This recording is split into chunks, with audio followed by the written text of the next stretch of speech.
Hello students, today we will start lesson second of history which is the East India Company। जैसा कि हम सभी को पता है कि ईस्ट इंडिया कंपनी जो थी वो ट्रेड करने के लिए इंडिया में आई थी, जो कि ब्रिटिश कंपनी थी और अल्टीमेटली उसने पूरे इंडिया पर कब्जा कर लिया था। तो आज हम पढ़ेंगे ईस्ट इंडिया कंपनी के बारे में कि कैसे वो इंडिया में आई, कैसे उसने हमारे इंडिया पर कब्जा किया और अल्टीमेटली ब्रिटिश रूल का एस्टैब्लिशमेंट हुआ। Introduction. Due to the Industrial Revolution in Europe, there was demand of raw materials for industries। अब जैसा कि हमने फर्स्ट लेसन में पढ़ा था कि जब इंडस्ट्रियल रिवॉल्यूशन हुआ यूरोप में, तो वहाँ पर इंडस्ट्रीज़ के लिए रॉ मटेरियल्स यानी कच्चे माल की डिमांड बहुत ज़्यादा बढ़ गई। अब वहाँ पर कच्चा माल खत्म होने लग गया, कमी पड़ गई वहाँ पर। तो इस डिमांड को पूरा करने के लिए यूरोपियंस जो थे वो इंडिया में आना चाहते थे, क्योंकि इंडिया में बहुत सारा रॉ मटेरियल उन्हें मिल सकता था। लेकिन जब उन्होंने इंडिया के साथ ट्रेड स्टार्ट किया था तो कुछ ही टाइम बाद जो टर्की जो कंट्री है उसने किसी वजह से कॉन्स्टेंटिनोपोल नाम की जगह पर अपना कब्जा कर लिया था और वो रास्ता ब्लॉक कर दिया था जहाँ से यूरोपियंस इंडिया आते थे ट्रेड करने के लिए। तो इसीलिए वो रास्ता ब्लॉक होने के कारण यूरोपियंस जो थे उन्होंने नए नए रास्ते खोजना शुरू कर दिए इंडिया में आने के लिए, और वो रास्ते थे सी रूट्स यानी कि समुद्री रास्ते, क्योंकि ज़मीन का रास्ता बंद हो चुका था उनके लिए टर्की के कॉन्क्वेस्ट के कारण, टर्की के आक्रमण और कब्जे के कारण। तो इसलिए उन्होंने सोचा कि अब हम समुद्री रास्ता खोजते हैं इंडिया के लिए। अब क्योंकि बात ट्रेड की थी, पैसे कमाने की थी, इसीलिए यूरोपियन कंट्रीज़ कि जो गवर्नमेंट थी या फिर उस टाइम वहाँ पर जो किंग्स थे, जो राजा थे, जो रूल कर रहे थे, उन्होंने भी अपने एक्सप्लोरर्स को हेल्प किया कि वो ढूंढे समुद्री रास्ता इंडिया तक आने के लिए। एक्सप्लोरर्स का मतलब वो लोग होते हैं जो नई नई जगहों की खोज करते हैं।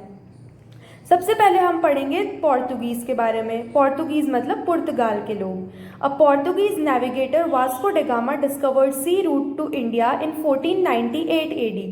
सो सबसे पहले जो सी रूट था इंडिया तक पहुंचने का, जो समुद्री रास्ता था, वो एक पोर्तुगीज नेविगेटर ने, एक पोर्तुगाल के नाविक ने, यानी जो नाव चलाने वाला होता है उसे नेविगेटर बोलते हैं। तो एक पोर्तुगीज नेविगेटर जिनका नाम था वास्को डे गामा, उन्होंने 1498 AD में इंडिया तक सी रूट डिस्कवर किया था। फिर जब उन्होंने डिस्कवर कर लिया तो उसके बाद पोर्तुगीज़ इंडिया आए और उन्होंने अपने ट्रेड सेंटर्स गोवा, दमन, दीव और सालसेट मतलब मुंबई का पुराना नाम सालसेट है। तो इन चारों जगहों पर अपने ट्रेड सेंटर्स एस्टैब्लिश कर लिए, मतलब वो पोर्तुगीज़ वहाँ पर बसने लग गए, ट्रेड करने लग गए वहाँ से। The Portuguese initially monopolized trade with India till the 16th century। अब 1498 यानी कि 15th सेंचुरी से लेकर 16th सेंचुरी तक सिर्फ पोर्तुगाल ही ऐसी कंट्री थी जो इंडिया के साथ ट्रेड करती थी। लेकिन बाद में दूसरी यूरोपियन पावर्स जो थी जैसे कि डच और ब्रिटिश, वो भी आने लग गई इंडिया में ट्रेड करने के लिए। तो पोर्तुगाल के पास एक कॉम्पिटिटर्स हो गए, उन्हें कॉम्पिटिशन फेस करना पड़ा। The east India company, Britishers जो थे उन्होंने ईस्ट इंडिया कंपनी सेटअप की थी 1600 AD में। उन्होंने ट्रेडिंग के लिए, व्यापार करने के लिए इंग्लैंड में ईस्ट इंडिया कंपनी एस्टैब्लिश की थी। जो सबसे पहली ब्रिटिश फैक्ट्री थी इंडिया में वो सूरत में एस्टैब्लिश हुई थी 1612 में। ओके, सूरत में। The British representative sir Thomas Roe जो एक ब्रिटिश रिप्रेजेंटेटिव थे, वो जहांगीर के दरबार में आए थे परमिशन लेने के लिए कि हम इंडिया में ट्रेड कर सकते हैं। जहांगीर की परमिशन लेने आए थे क्योंकि जहांगीर उस टाइम मुगल एम्परर था इंडिया का। After permission the British set up their factories, जब जहांगीर ने उन्हें परमिशन दे दी तो ब्रिटिशर्स ने और भी फैक्ट्रीज अपनी एस्टैब्लिश करी, मद्रास में यानी चेन्नई में, बॉम्बे यानी मुंबई में और कैलकाटा यानी कोलकाता में। ये जो 3 जगह थी ये ब्रिटिश की सबसे फेवरेट जगह थी फैक्ट्रीज एस्टैब्लिश करने के लिए, ट्रेड एक्टिविटीज़ के लिए। इसीलिए इन्हें प्रेसिडेंसी टाउन्स कहा जाता था क्योंकि ये उनकी फेवरेट जगह थी। 2 फेमस फैक्ट्रीज थी ब्रिटिश की, Fort William and Saint George. तो फोर्ट विलियम जो फैक्ट्री थी वो कैलकाटा में थी और सेंट जॉर्ज फैक्ट्री मद्रास यानी चेन्नई में थी। प्रिंस चार्ल्स सेकंड जो इंग्लैंड का जो प्रिंस था चार्ल्स सेकंड, उसे बॉम्बे गिफ्ट में मिला था, यानी कि डाउरी दहेज में मिला था। जब वो Portuguese princess Catherine of Braganza से उसकी शादी हुई थी, तब पोर्तुगाल की जो गवर्नमेंट थी, पोर्तुगाल के जो राजा थे, उन्होंने प्रिंस चार्ल्स सेकंड को बॉम्बे, पूरा का पूरा बॉम्बे सिटी दहेज के रूप में गिफ्ट दे दिया था। तो इस तरीके से बॉम्बे भी ब्रिटिश के अंडर आ गया।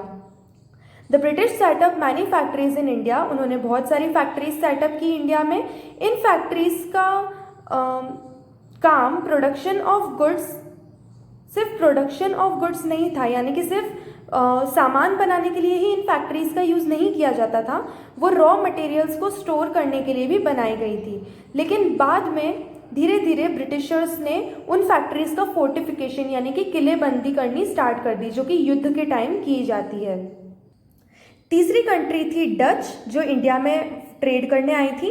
The Dutch East India company was set up in 1612। 1612 में Dutch East India company set up हुई थी और इसके जो मेन ट्रेडिंग सेंटर्स थे इंडिया में वो कोचीन और नागपट्टनम थे, जो कि मद्रास कोस्ट में सिचुएटेड थे। और बंगाल में एक कोस्ट था चिनसुरा, यहाँ से इन 3 जगहों से ये लोग ट्रेड करते थे। लेकिन बाद में जब ये लोग बहुत ज़्यादा स्ट्रॉन्ग नहीं थे, बहुत ज़्यादा पावरफुल नहीं थे ये इंडिया में, तो ब्रिटिश ने इनके जो इंडियन पोजीशंस थे, जो भी इनके ट्रेड सेंटर्स थे, उस पर अपना कब्जा कर लिया। Fourth country was the French. The French east India company was established in 1664 AD। 1664 AD में ये एस्टैब्लिश हुई थी और फ्रेंच की जो फैक्ट्रीज थी इंडिया में वो थी मसूलीपट्टनम आंध्र प्रदेश, चंदेर नागौर इन बंगाल एंड पौंडीचेरी इन तमिलनाडु। इन 3 जगहों पर इनकी फैक्ट्रीज थी और पौंडीचेरी उनका मेन सेंटर था। जो फ्रेंच ईस्ट इंडिया कंपनी थी वो पूरे फ्रेंच गवर्नमेंट के कंट्रोल में थी, यानी फ्रांस की जो गवर्नमेंट थी उसके कंट्रोल में ये कंपनी थी। इन सभी कंपनीज का जो एम था, मेन मोटिव था इंडिया में आने का, वो था प्रॉफिट, व्यापार करके पैसे कमाना। This led to competition. अब सभी को प्रॉफिट कमाना था, चारों कंट्रीज को, तो इन सभी कंपनीज के बीच में कॉम्पिटिशन हुआ और जिसकी वजह से उनके बीच में युद्ध भी हुए, वॉर भी हुए।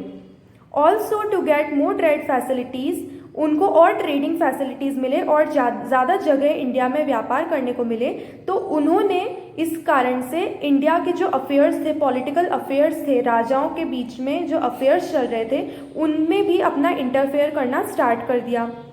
और फिर बाद में जब ब्रिटिश थी, ब्रिटिश ईस्ट इंडिया कंपनी और फ्रेंच ईस्ट इंडिया कंपनी, ये 2 कंपनीज थी जो सबसे ज़्यादा स्ट्रॉन्ग थी और यही दोनों कंपटीशन में बची। बाकी जो पोर्तुगाल और डच थी वो कुछ समय बाद कंप्लीटली हट गई थी, अपनी कंट्री वापस चली गई थी। Now there was a series of war between the British and the French in South India. South India में अपना ट्रेडिंग सेंटर, अपनी फैक्ट्रीज बनाने के लिए ब्रिटिश और फ्रेंच इन 2 कंपनीज में वॉर्स की सीरीज हुई, बहुत युद्ध हुए, जिनको हम कहते हैं कार्नाटिक वॉर्स, जो साउथ इंडिया में हुए थे। और इन वॉर्स का जो आउटकम था, इन वॉर्स का जो रिजल्ट था, वो ये था कि ब्रिटिश जो थे वो जीत गए और फ्रेंच को अपनी कंट्री वापस जाना पड़ा। तो ये हैं 3 कार्नाटिक वॉर्स, इनका पीरियड और इनका रिजल्ट। तो सबसे पहला जो कर्नाटिक वॉर था, first Carnatic war was fought from 1746 to 1748। इतने से इतने साल के बीच में ये चला था। और ये वॉर ख़त्म कैसे हुआ था? यूरोप में इंग्लैंड और फ्रांस की जो कंट्री थी उनके बीच में एक ट्रीटी हुई थी, एक संधि हुई थी, एक्स-ला-शैपल की जो ट्रीटी थी उसकी वजह से ये ख़त्म हुआ वॉर। और ये वॉर बहुत ही खतरनाक था, बहुत ही भयंकर युद्ध हुआ था दोनों के बीच में। नाउ सेकेंड कार्नाटिक वॉर 1749 से 1754 तक चला। इस वॉर का कोई रिजल्ट नहीं निकला, लेकिन ये बात बिल्कुल क्लियर हो गई थी कि जो ब्रिटिश हैं वो फ्रेंच से ज़्यादा पावरफुल हैं। नाउ थर्ड कार्नाटिक वॉर 1756 से 1763 तक चला। ये भी एक ट्रीटी के कारण ही खत्म हुआ युद्ध, जिसका नाम है ट्रीटी ऑफ पेरिस। पेरिस की संधि से ये युद्ध खत्म हुआ और जो ब्रिटिश थे उन्होंने फाइनली फ्रेंच को हरा दिया और फ्रेंच को इंडिया से निकाल दिया।